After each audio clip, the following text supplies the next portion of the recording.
Hey everybody, how are you? Hope this finds you well. It is June 24th, it's a Wednesday, and I'm in my final days here on the island of Erraid. And in this historic moment of global transition, transformation, I know a lot of you out there are feeling ready to make good on that long-standing intention or dream to quit city life and acquire some land and go build a village with your whole clan of friends. And this video is really for you and wanting to share some of my experience about what actually makes community work. You know, I can't speak for other generations, but as a millennial, this has been a very common theme throughout my peers, throughout my life. There's been this deeply felt understanding that the way the world is set up isn't working. You know, ecocidal capitalism, that whole thing, and the dissatisfaction, the discontent that it breeds within human hearts, and so there's something about the world that's not quite right, and maybe we can do it better or different that would serve the true needs of people and really support life in all of its manifestations. And so this has been a thing since the 60s, right? Where that revolutionary generation wanted to break away and felt the same thing and like, hey, this isn't working, let's do something different. And in the 60s and 70s, there were a lot of communities that formed and ultimately failed.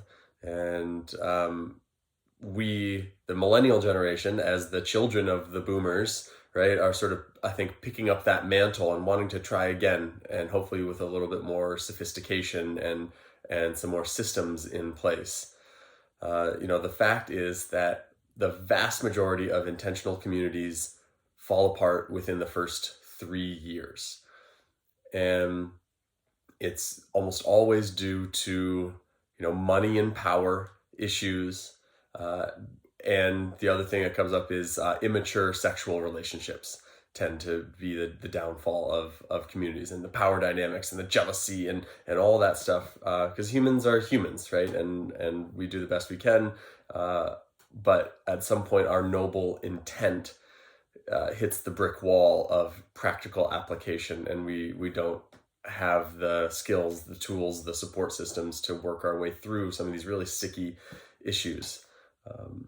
So nonetheless, there are examples of organizations, foundations, communities who have survived and thrived for decades now. And one of these is the Findhorn Foundation, which is based in the north of Scotland, near the town of Forres. There is a town called Fintorn, and this is the Findhorn Foundation was founded by Eileen Caddy and a small crew, her husband, and a small crew of collaborators in the late 60s. And it has grown and evolved and is now an internationally recognized and admired organization, intentional community. And so I left Denver in March of this year, end of February, to spend a month with the Findhorn Foundation at their 2 campuses, Clooney Hill and the Fintorn Gardens in Forres, and to spend a week or 2 maybe on this island of Erraid, which is an associated. Erraid is in the southwest corner of Scotland and is owned by a Dutch family who wanted to share this beautiful place with the world. And so they partner with the Findhorn Foundation to maintain a community here 11 months a year. The Dutch come for 1 month a year. And so the Findhorn community on Erraid hosts guests on a weekly basis all year long, and has been here for more than 40 years now. I think it's like 43 years. So what is it that Fintorn is doing that makes it possible for it to last so long? So, plan to be here for 2 weeks. It's now been about 4 months, And as my time comes to a close, I want to offer some reflections on what I've learned and what makes this community function as well as it does. And so I see 5 categories, roughly, of commitments and strategies that serve to stabilize the community through these inevitably rolling waves of struggle and joy, limitation and freedom, and the ultimate one of fear and trust. So the 5 categories that I can see are the daily rhythms, the practice of counsel, personal and collective purpose, nonviolent communication and sociocracy, and the land. So we'll go through these one by one, but before we dive into those, the first thing to mention are the 3 pillars of life. These are the 3 principles upon which the Fintorn Foundation is founded. And these are deep inner listening, work as love in action, and co-creation with nature. So the deep inner listening is really the connection to one's inner compass. And one of the ways that this gets put into practice is the practice of attunement. So, for example, when you do an experience week at Cluny Hill up in the north of Scotland, you will be assigned to one of the teams to do some sort of service while you're there, participate in the community. So I was on the home care team, so cleaning and keeping everything nice and tidy. And so we would meet in the morning, and we begin the meeting by tuning in. We hold hands in a circle, and whoever's the Focalizer, whoever's holding the energy for the group that week, tunes us in and says, okay, like let's, just brief 30-second little meditation. You're holding hands in a circle. Okay, feel where you are, know what you're here to do, let go of where you've just come from. Here we are, let's be present now. Okay, great. Then we go around and offer out what needs to be done, like what's on the to-do list, what wants to happen that morning. And then there's the invitation to tune in. As you go around listening to what is available to do that day, you're doing this deep inner listening, watching and waiting for something to ping you. It's like, ooh, yeah, I think that's for me. And it's surprising. It's not necessarily like, oh, I think that'll be easiest. Oh, I think that'll take the least amount of time. Oh, I can, there was one day where the library wanted to be cleaned, and that one pinged me. I was like, oh yeah, I'm going to clean the library, because it didn't actually take very long to clean the library, and I spent the morning in the library. So, but that was an appropriate expression of my morning. So, but it is interesting that, the thing that pinged me was the whole like lounge area. And it was, I felt lucky that nobody else wanted to do it, but nobody else wanted to do it because it took a long time. It had a lot of components to it, and it took effort and attention to detail. But I felt drawn to it because it was the community space, and it's the lounge, and it's where people get their tea and sit and visit, and so and read the paper and all that. And so I love, I really appreciate a clean, cozy space like that. And so I wanted to like make that nice, and that felt good as a contribution to the community. And so that's one example of the inner listening. And then of course it happens on much broader scales as well. And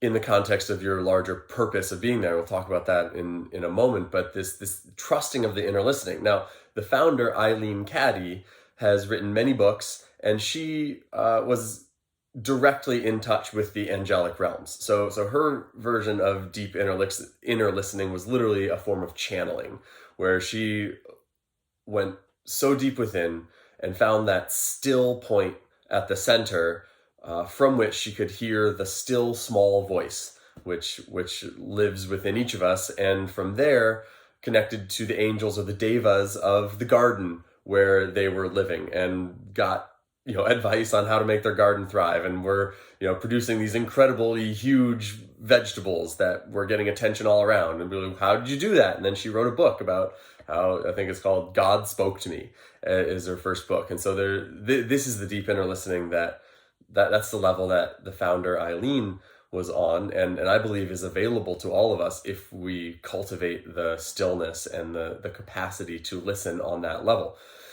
So it's all about that self-attunement and this really clear understanding of what is the appropriate expression of my life force today, right now, in this incarnation. So that's the deep inner listening. The second principle is considering work as love in action. And this is the concept of karma yoga for you yogis out there, where it's really nice to just believe, oh yeah, love is the most powerful force in the universe, and love is all there is, and we all should love each other. Why can't we all just get along, and we all just want to be love and all that, right? Don't mean like that's all true. But what does that actually look like? And what is love in action? And what's the quotation? I'm going to forget who, but is it MLK who says justice is what love looks like in public? And so in this case, love in action takes the form of service to the community. And it's stuff like doing the dishes, vacuuming the carpet, dusting the shelf, as well as chopping wood, feeding the chickens, tending the garden, cooking lunch and dinner, the maintenance issues, painting the gate, fixing the latch on the handle, all the things of life that aren't glamorous necessarily, but it's just what needs to happen, just to maintain as the organizing force that counters the natural tendency towards entropy. There's just maintenance that needs to be done. There's work, there's effort that needs to be exerted to make life beautiful, and it's a way of demonstrating our love for ourselves, for each other, and for the world as a whole. So this is work as love in action, and it's a very different concept of work than we have in our modern Western society, and so that takes a little bit of a psychological switch, and it's a ongoing psychological switch, because I've definitely had moments where like I got it, and my whole orientation when I was living at the ashram was totally flipped. It was like, oh, work is this expression of my gifts to the world, and that's beautiful. That totally reframes my sense of obligation to life. And there are these constant forces of modern culture telling us, well, if you're not getting paid for that, then it must not be worthwhile. It must not be worth anything if you're not getting paid cash dollars for it. And so that takes this constant self-reminding and pushback against that energetic. It's a lot easier when you're out here on a remote island, but out in the world that can be tricky. And especially when your love in action is the accounting, right, or the marketing, right, and so how you got to really fine tune that. The third principle is co-creation with nature, and this is the quality of that receptive observation of how natural intelligence operates out in the world.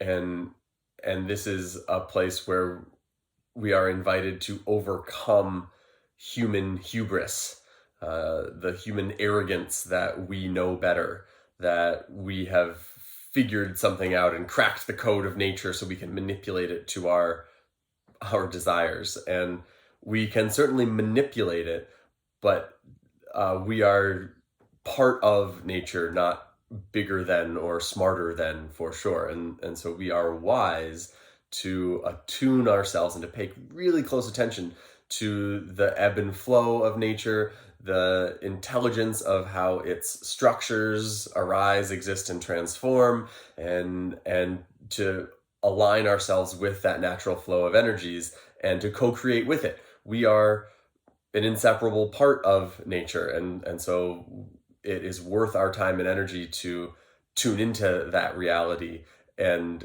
listen for what nature wants from us, and to act based on that, to demonstrate love in action based on the sort of requests of the natural environment.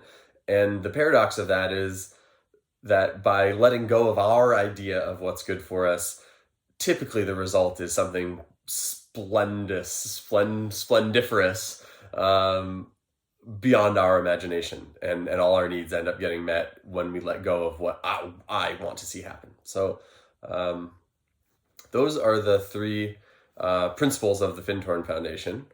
And so now I want to dive into some of the things that have stood out in my experience of what makes this community work, specifically here on Erraid. And so the first is the daily rhythm. And so I'll say, I've spent 4 months now on Erraid. I have lived in an ashram community for more than a year of my life. And this counts there as well. The regular schedule is the foundation of any community. The rhythms of the day, the rhythms of the week, of the seasonal changes, these are the reference points that allow all of the other dance and variety of community life to take shape. And these are the pillars of the community, is the daily schedule, the weekly schedule. And it almost doesn't matter what that schedule consists of. We can talk about, Ayurvedic times of day and timing. And there are obviously, again, if we're co-creating with nature, there are some natural cycles and energies that we are wise to connect to and align with. But the importance of just have a structure in place is a vital first step. So there's a natural flow of things that want to happen every day. There's time for community connection, time for love in action. There's relaxation and tea breaks. There's food, there's meals, and then there's free time and space for extracurricular activities, little group meetings that people want to do. So the schedule here consists of 4 full days on, which is really Monday, Tuesday, Thursday, Friday. 2 full days off, which is Wednesday and Sunday. And then a transition day, which is Saturday. So there's dedicated time in that schedule during the week for cleaning, both personal and community spaces. That transition day, Saturday, marks the end and the beginning of the week for welcoming guests, transitioning guests back out into the world. And the daily schedule begins with a community meeting. We get together, we tune in, we have a brief little meditation. We read a little snippet from Eileen Caddy or whoever is the Focalizer that week. So each week it switches off. Somebody is holding the space for the week and sort of just being the facilitator and saying, hey, this wants to happen, who's going to do this, and is just sort of the point person for that week. And so the power is shared in that way, or responsibility is shared. And so we'll go into the practice of counsel next. But basically we get together, we connect, what wants to happen this day. Okay, let's set out the daily rhythms. Okay, tea break at 11:15, lunch at 12:30. Here we go, meditation at 5, dinner at 6, and so on. And then we all set our intention and announce, okay, I'm going to chop wood this morning, and then I'm cooking dinner this afternoon. And so we all go out and go about our day, and there are these, we do love and action for the first part of the morning, and then there's a tea break, and then there's more love and action, and then it's lunch, and then there's, lunches at 12:30, and then love and action doesn't start again until 2. And so there's usually like 45 minutes or an hour to just sort of to digest, to take a walk, to just be at ease, read a book, do something else that you need to do, have a conversation. So there's this spaciousness built into the day. And then the afternoon, again, more love and action, a tea break, meditation, dinner, and then the evenings are mostly free. But depending on who you are and what's happening, there are there's resident sharing for the permanent members here. The women here have been doing a red tent gathering once a month for the last little while, and so sometimes we'll watch a movie together, just sort of in the evenings, whatever wants to happen, right? So yeah, that structure that plans for free time, that plans for spontaneity, that is the solid reference point, is so crucial. So yeah, daily schedule, weekly rhythms, so there's this ebb and flow throughout the week, and then the seasonal rhythms as well, right? And here on Erraid and with the Findhorn Foundation, there is this honoring of the Druidic or Celtic calendar, which divides the year into 8 portions. We've got the sort of 4 cardinal directions of the 2 solstices and the 2 equinoxes, and then the other 4 moments are those that bifurcate those 4 cardinal directions, right?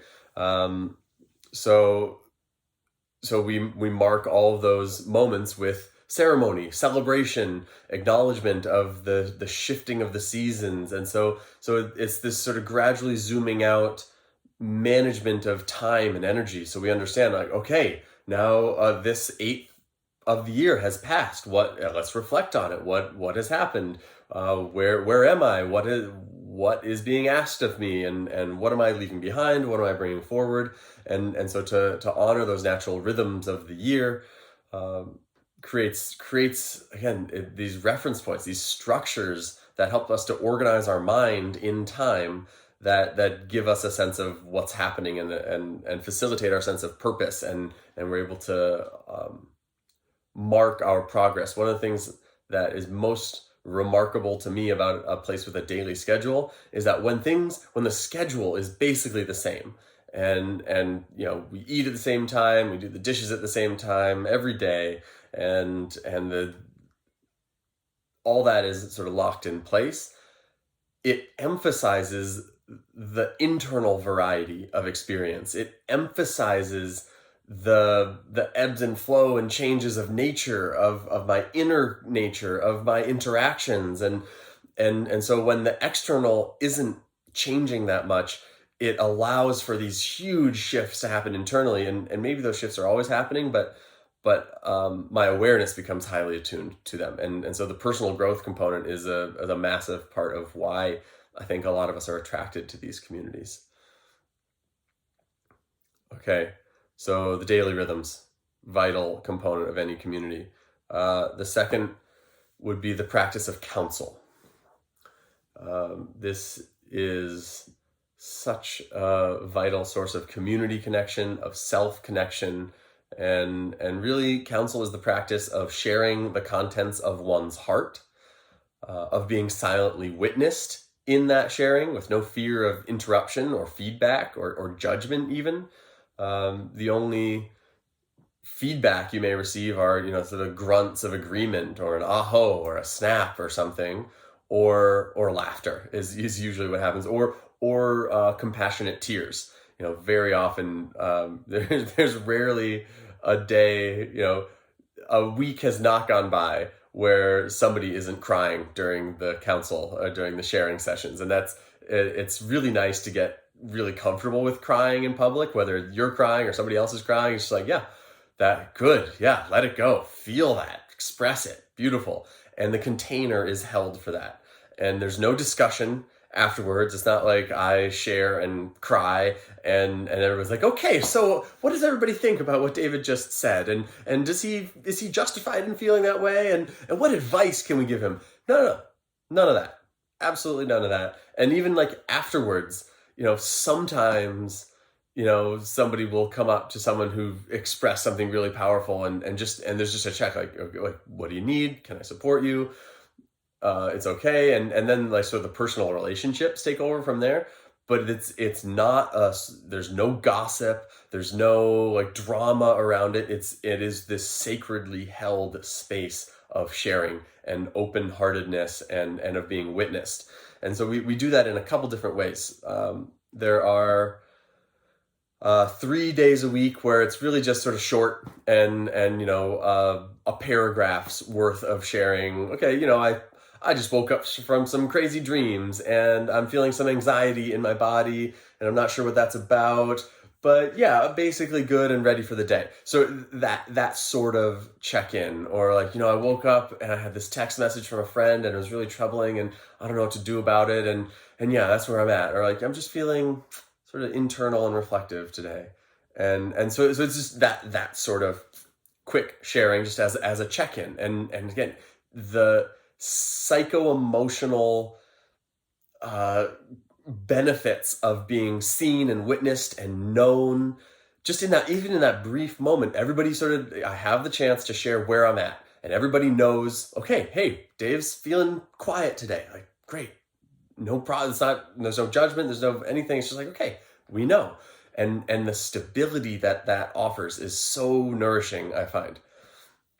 And then once a week on Fridays, we do a longer sharing, more of an essay length share, where we are reflecting on the week that's just happened and going a little bit deeper into the larger process that we're in, and reflecting on what we're doing and how we're doing, and talking about the sort of the bigger picture of what's happening in our lives and how we're feeling. And so that's a little bit more in depth. And then the permanent residents, the members here on Monday nights have a more in-depth sharing, where they have, I haven't participated in those. And so I'm not sure what exactly that structure is like, but I think they're working specifically on interpersonal issues, specifically on their personal purpose work.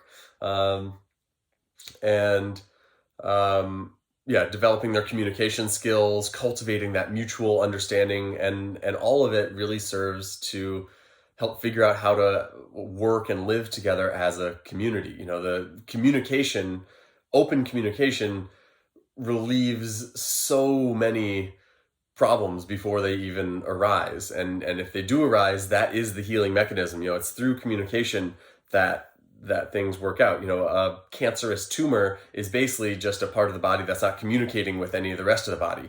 And so that's an extreme metaphor, but that's what's happening.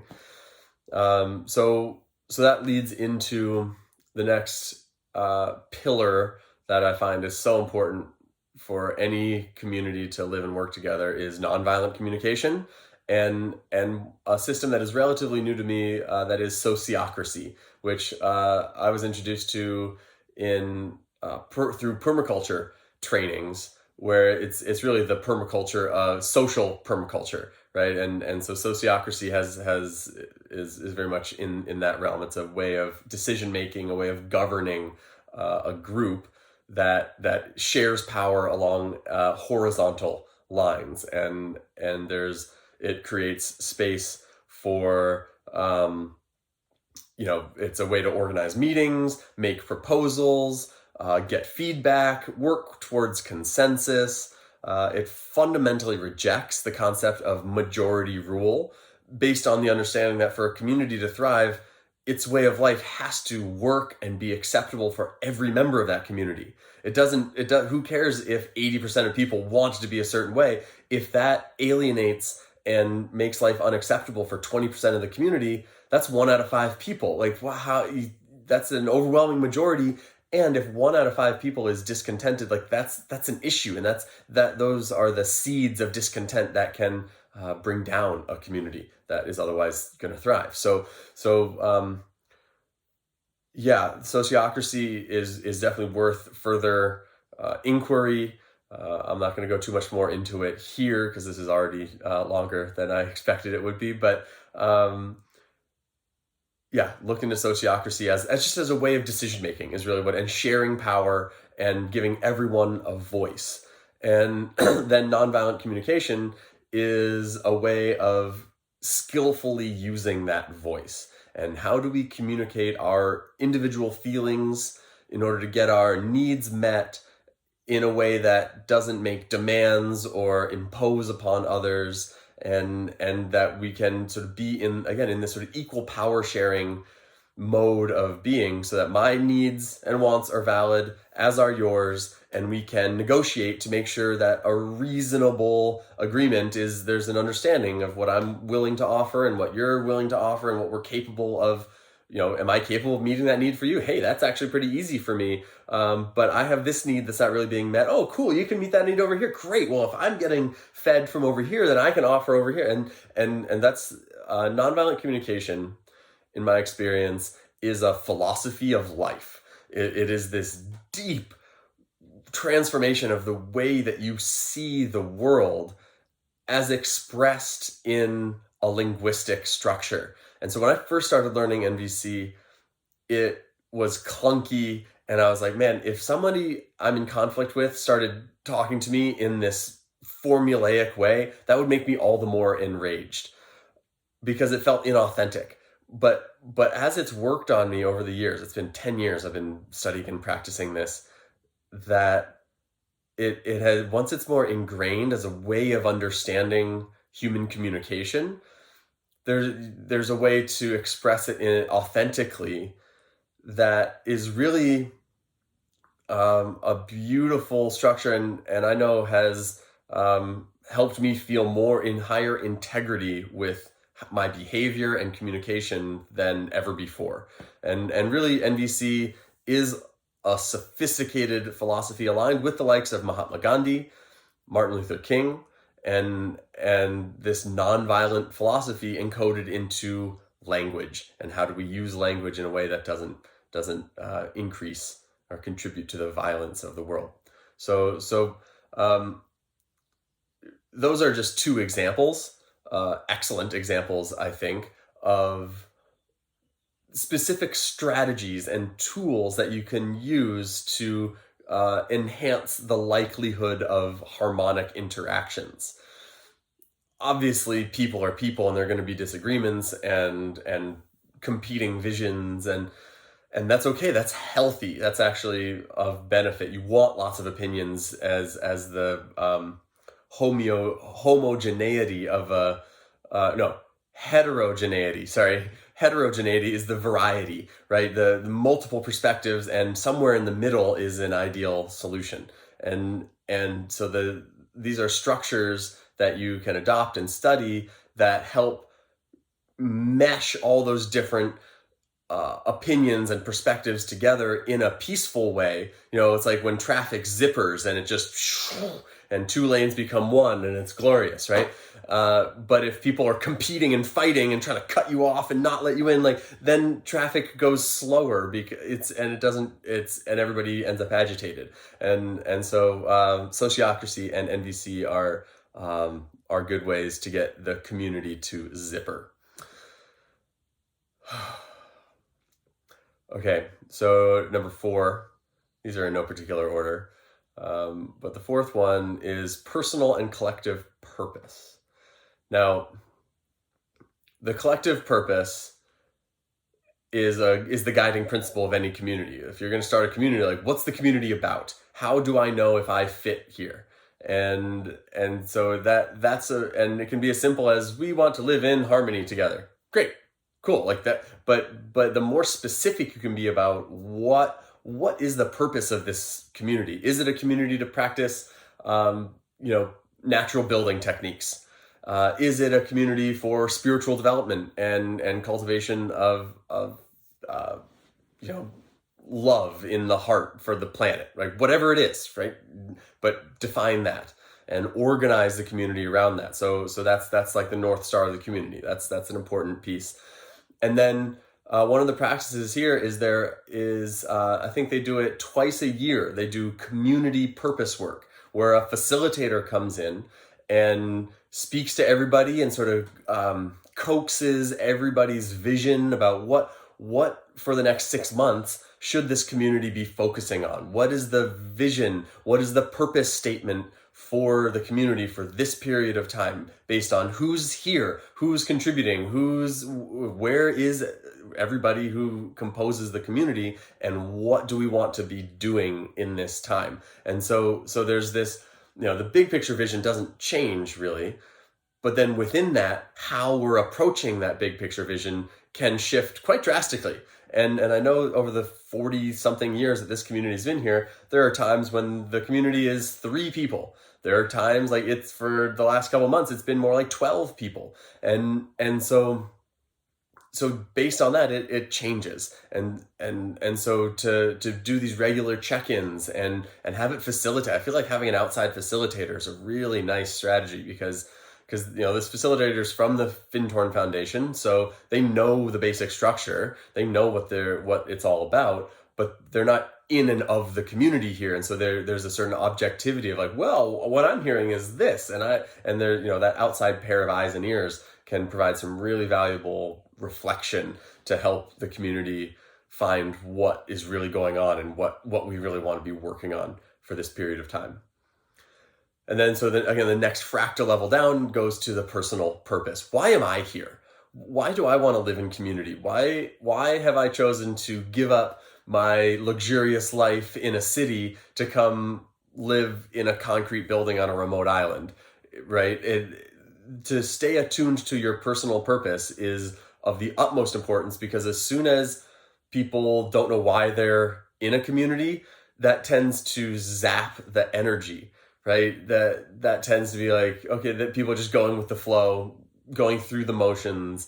And when living in a tightly knit community, that is a significant drain, where you need full participation. And this is part of community, right? We all go through our ebbs and flows. Like, I'm not sure I want to be here. Like, cool. Like, well, I'm stoked to be here, so I'm going to lead the charge right now. And then I'm sure to back off eventually. And then you'll be like, you know what? I found it. I know why I'm here again. So I'm going to, and so that's the beauty of community, right? We support each other through these movements. But basically, we all need to stay in touch with our purpose. Why are we here? What are we trying to accomplish for ourselves? And to acknowledge the validity of having a selfish desire, right? For me, I want to get out of my selfish habits. That's my selfish desire. I find that I suffer tremendously by the selfish training that my upbringing and society encourage, in terms of like, hey, well, what can I get out of this? And what I want to get out of this is to soften that edge and be more generous and let go of my need to accomplish things, and be like, okay, what does the community, what does life want from me today? What can I contribute, as opposed to what can I receive, right? Always trying to keep that that ratio above 51%. I want to be more of benefit than I am extractive, right? And if I can keep it above 51%, that's sort of the minimum ratio. But okay, like, good enough. And always want to do better, obviously. But great, if I can do 51%.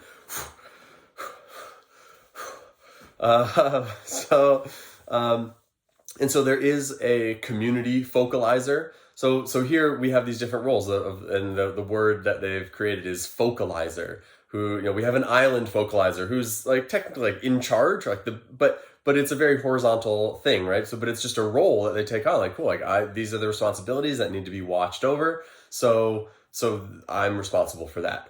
I am not, but Katie is, right? So there's also a membership Focalizer who keeps track of each member, and and there's regular check-ins and regular purpose work. And, there are people in the trial membership process. There are people who are long-term guests who are considering becoming trial members. And then after being trial members, there's this whole process, a multi-tiered process of attunement, where trial members get feedback from the community about, sure, welcome, maybe think about this, I'm not sure, right? And so there's this honest, open space to see, because again, you want the community to be harmonious, and you want everybody to be there on purpose, to know why they're here. And so there's some structures in place to facilitate that and enhance the likelihood that people get along, people know what they're working with, they know why they're here, and there's constant support and feedback about that. And there's always the opportunity to be like, okay, well, actually, I sort of lost track of why I'm here. And so you go to the membership Focalizer and get some support with that, or get some support from other community members. So that purpose work, the sense of purpose as a guiding principle, keeps a community from going off the rails, right? Not every place can do everything. And so to have a direction, an idea of like, okay, this is what we're about here. We're really focused on permaculture, and we want to, that's our orienting principle. And so, that is a complete philosophy of life and includes music and dance and all these things, right? But ultimately it's the lens of permaculture that is our guiding purpose, and everything filters down from that.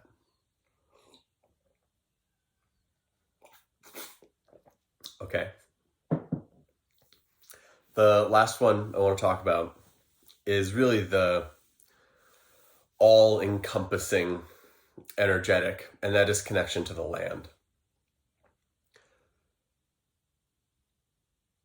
Close connection to the land, hands in the dirt, direct daily awareness of the fact that we live off the land and cannot be otherwise. It is a profound illusion and delusion perpetrated by our modern technological society that any of us do anything but live off of the land.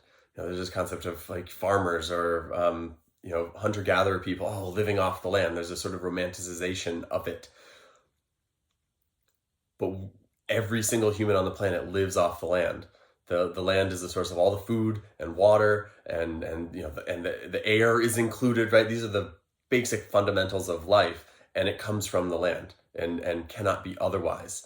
This is the foundation of life on this planet. And so to be intimately in contact with that reality is of profound benefit. This is nature therapy, right? There's a growing body of research that just being, forest bathing, just sitting with a rock by moving water, connection with the natural beings, talking to a dragonfly, listening to what the birds are saying today.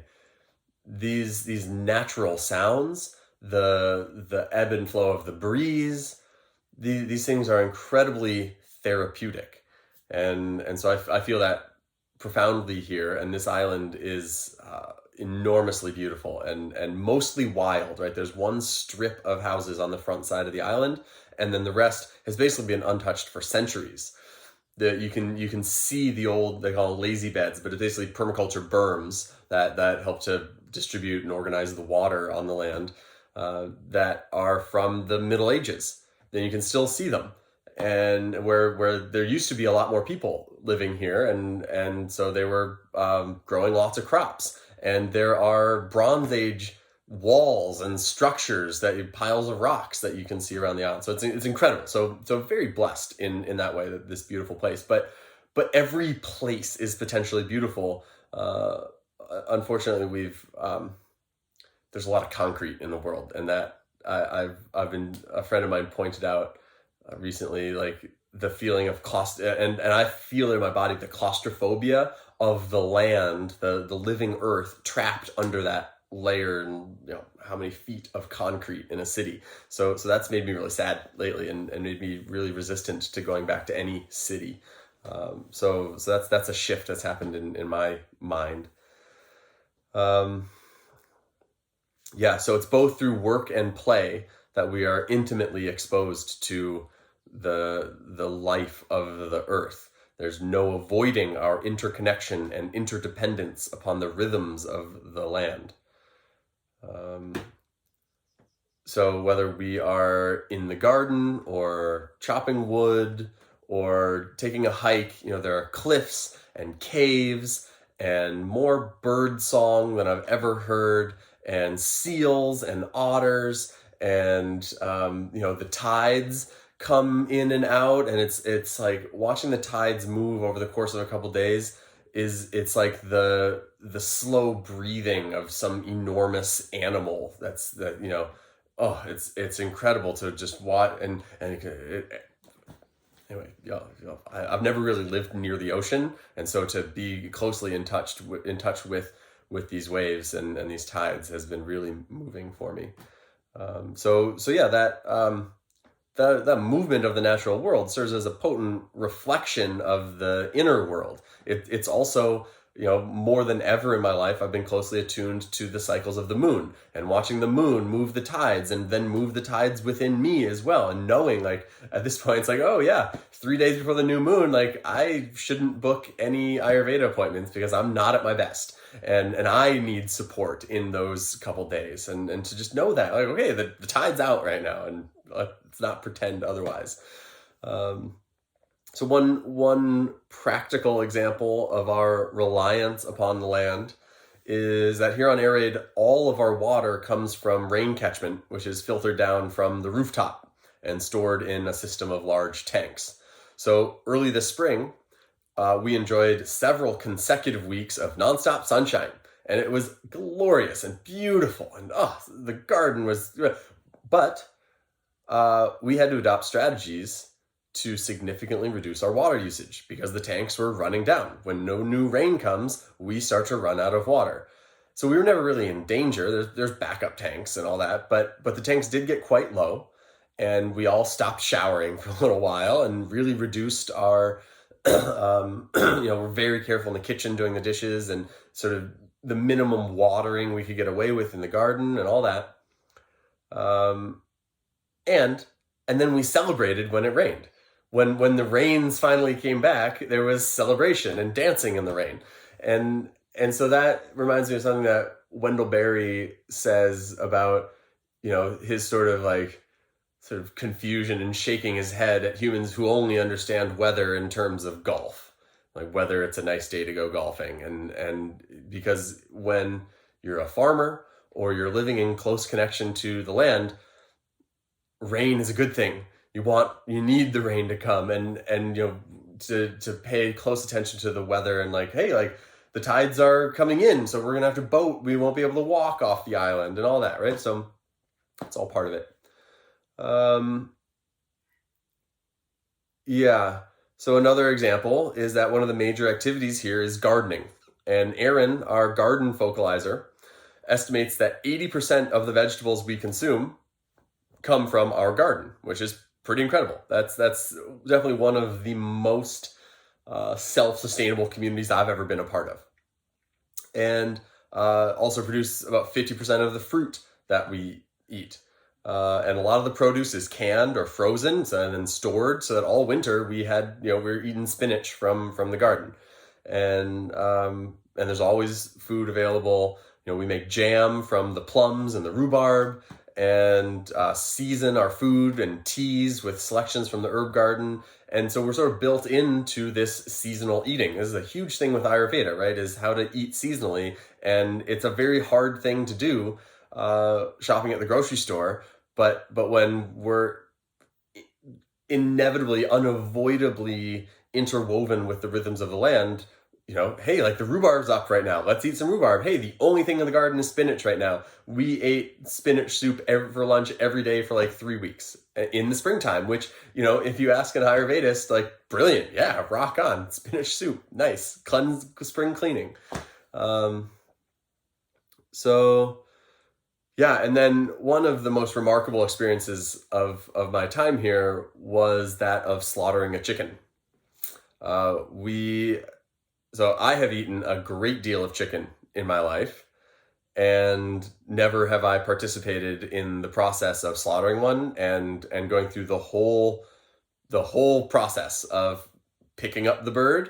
And then I, for one of them, held the bird as it was, as the axe came down, and, felt the spasms and the life leave this bird.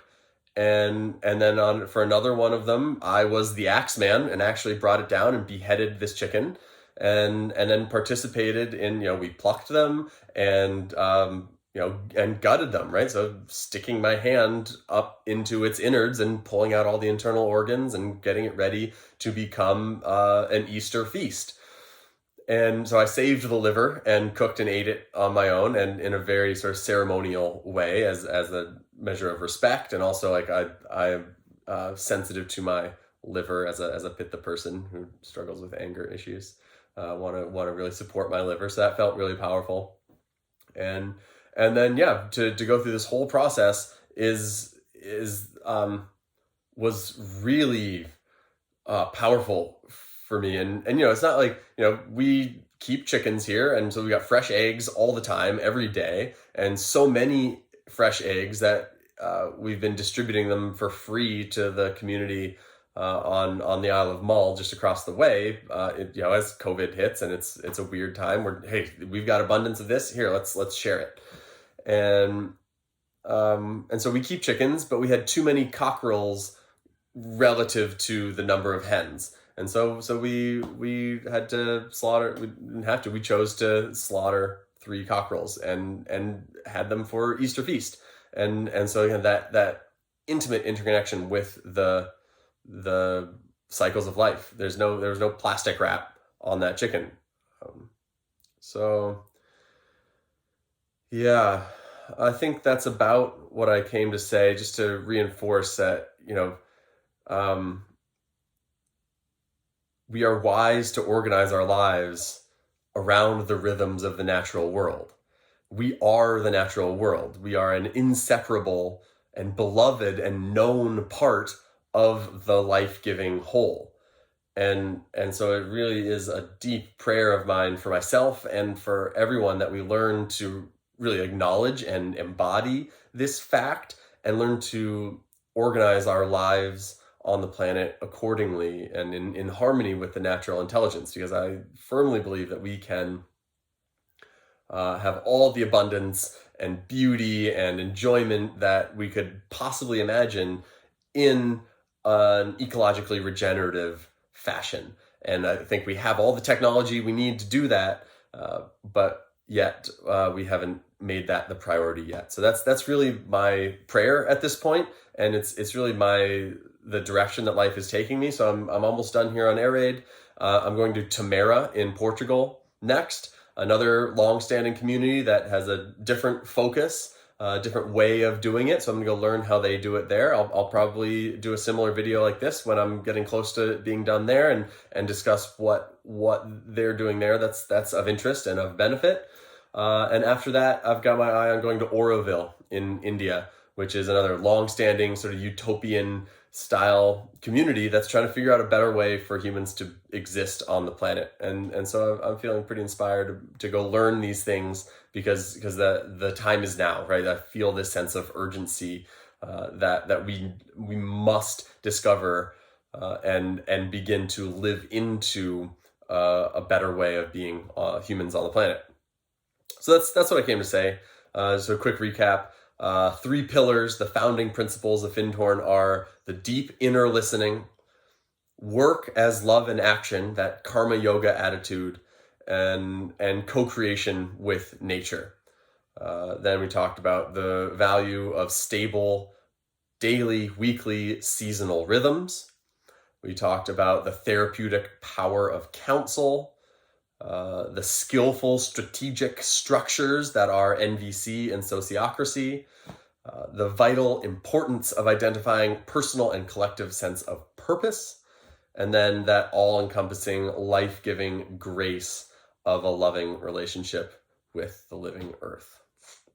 So thanks for listening, sticking through this. I hope it's of interest, hope it's of benefit. This is really just a surface level survey of these deep topics, and I would invite you to follow your own deep inner listening of what pinged, what really sparked interest, if anything did, and go investigate more of that and see what might be of most immediate impact to your particular circumstances. You do not have to be living in an intentional community to implement some of these practices. And if you are thinking about starting an intentional community, then these are important considerations and hopefully valuable tools for you to integrate into your plans and in your community.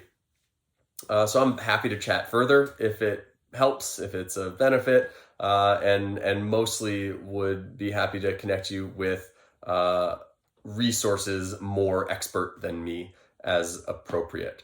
So there's a document attached here with some links and some of what I've said written down, and I hope that's helpful. And that's enough for now. Take care of yourselves, of each other. Many blessings. Take care. See you soon.